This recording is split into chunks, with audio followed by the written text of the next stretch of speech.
నేను చెప్పబోయే ఈ 6 చట్టాలు అందరికీ తప్పకుండా తెలిసి ఉండాలి. రీల్ను ఇప్పుడే సేవ్ చేసుకోండి, ఫ్యూచర్లో యూజ్ అవ్వచ్చు. ఏ ఎంప్లాయర్ అయినా కూడా ఏ కారణం వల్ల అయినా సరే ప్రెగ్నెంట్ ఉమెన్ని జాబ్ నుంచి తీసేయలేరు. అమ్మాయి అబ్బాయి ఇద్దరు అడల్ట్స్ అయ్యేంత వరకు లీవింగ్ రిలేషన్షిప్ అనేవి ఇండియాలో లీగల్ కాదు.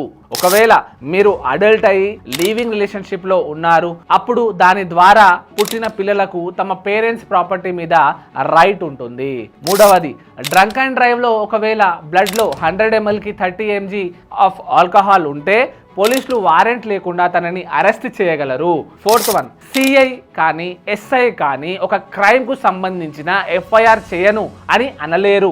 ఎవరినైనా కాపాడడానికి ఎఫ్ఐఆర్ కాకుండా చేసే ప్రయత్నం చేస్తే, ఎఫ్ఐఆర్ కావాలని చేయకపోతే అది రుజువు అయితే అతనిని సస్పెండ్ చేయడం జరుగుతుంది అండ్ కొన్నిసార్లు జైలు శిక్ష కూడా ఎదుర్కొనే అవకాశం ఉంది. ఫిఫ్త్ వన్, మహిళలు కంప్లైంట్ చేయడం కోసం పోలీస్ స్టేషన్ కి వెళ్లే పరిస్థితి లేకపోతే ఈమెయిల్ ఆర్ పోస్ట్ ద్వారా కూడా ఒక కంప్లైంట్ రిజిస్టర్ చేయవచ్చు. సిక్స్త్ వన్, చట్ట ప్రకారంగా ఒంటరి మగవాడు ఒక అమ్మాయిని అడాప్ట్ చేసుకోలేడు according to Hindu adaptation and maintenance act 1956. Law తెలుసుకోండి, మీకు మీరే లాయర్ అవ్వండి. ఇలాంటి ఇంకా లీగల్ విషయాల కోసం మీ లీగల్ గురువును ఫాలో చేస్తూ ఉండండి. Thank you so much.